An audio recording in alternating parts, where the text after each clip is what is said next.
xin về đến hay hiện tại tu hình ipilong agil kidim hiện sa kita zolhi kalung xin về đến hay hiện tại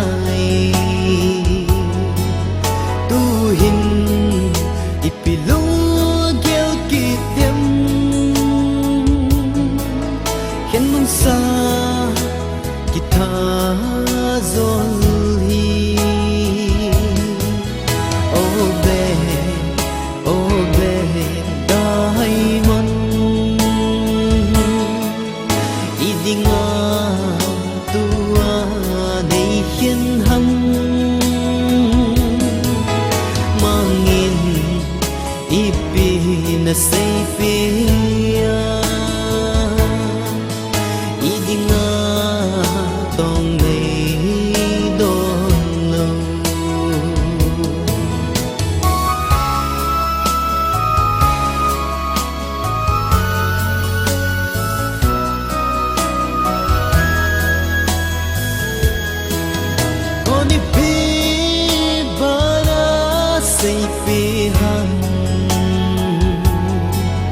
giao thu làm liền hó tạ sân lâu dia ina ite plon chu oh be dai mon idinga tua nei hiền hâm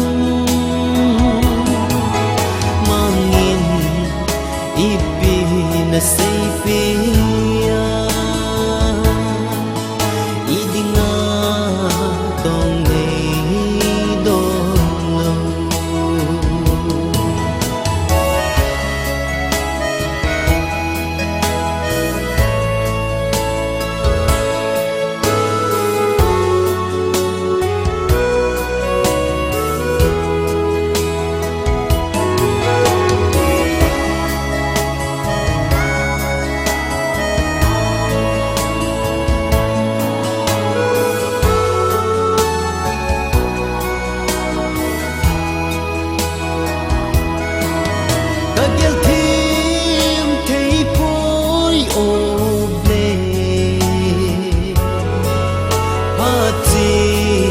salung si